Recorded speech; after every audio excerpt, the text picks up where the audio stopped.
A Day to Remember. My name is Andrew Jones and I'm 17. I go to Medford High School in Oregon. All in all, my life is quite ordinary. Well, at least I'm glad to be able to say that my life has returned to something close to what you would call normality.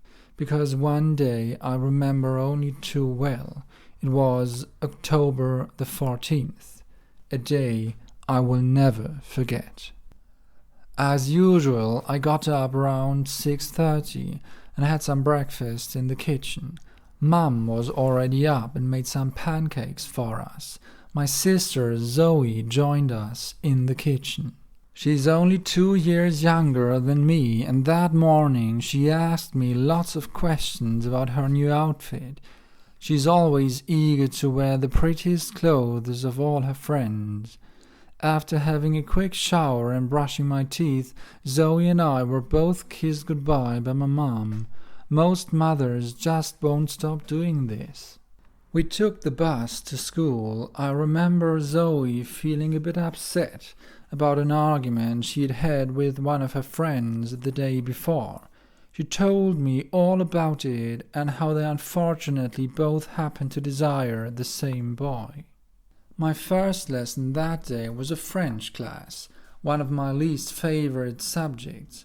I recall leaving the lesson to go to the bathroom. At our school there were some safety measures, and one of them was that you always got a little plastic card when leaving your class. You couldn't stay away for more than 10 minutes. If you did, you weren't able to get back into the classroom. I never liked this sort of system and thought it was useless.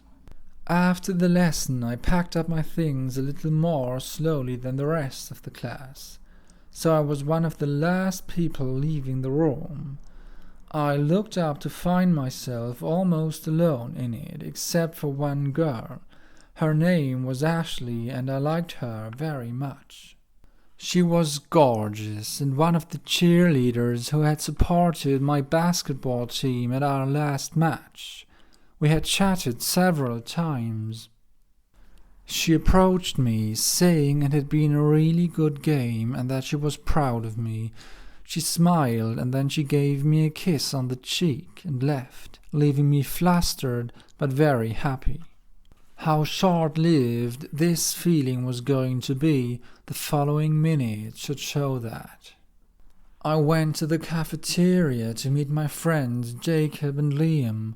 We were on the same basketball team and, as usual, wanted to have lunch together. We had sat there for only a few minutes when I heard a strange sound behind me. It was a sort of metallic clicking. We sat only a short distance from the entrance, so I was able to hear it. I turned around in my chair and saw a boy appearing in the doorway, dressed in dark clothes and holding a gun in his hand. I didn't know his name, but I knew him by sight. He was a student at our school. For an instant the boy was lingering on the threshold, looking around. The room fell silent at once. Then the boy started shooting. The people in the cafeteria panicked and were running for the exit. Others tried to take shelter behind tables and chairs. Now, you might think I'm telling you that there were some very brave people yelling at the attacker to stop shooting or trying to disarm him, but no one did. Next thing I knew, I felt a burning pain in my right leg and realized that I'd been hit. I was unable to run away and crawled under the nearest table, where I kept still and silent, though my leg hurt a lot. I was terrified and filled with pure terror. I remember thinking of Jacob and Liam, hoping they weren't hit, and then I thought of Ashley and Zoe, praying that they were safe. I wondered whether there was any way of helping them, but soon I realized that I would not be able to do anything with a leg injured so badly. From beneath the table I saw that the boy with the gun was now walking straight towards one of the tables and fired at the people hiding beneath it.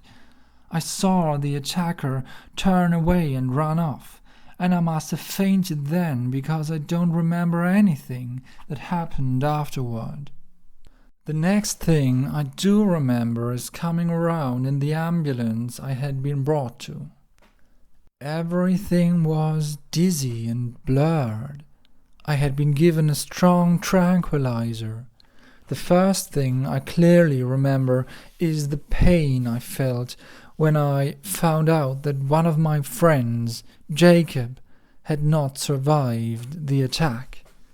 A pain incomparably worse than the one in my leg. The second sensation I felt was relief when I heard my sister and Ashley were unharmed. But I shall never forget my friend Jacob, the innocent victim of a pointless and dreadful crime. That day my life changed, and it will never be the same again. On this tragic afternoon in October, Taylor Morgan, a 17-year-old, killed 16 students and a teacher, wounded 25 people, and then killed himself. All of this happened in only 44 minutes. This attack was one of the most terrible mass shootings in American history.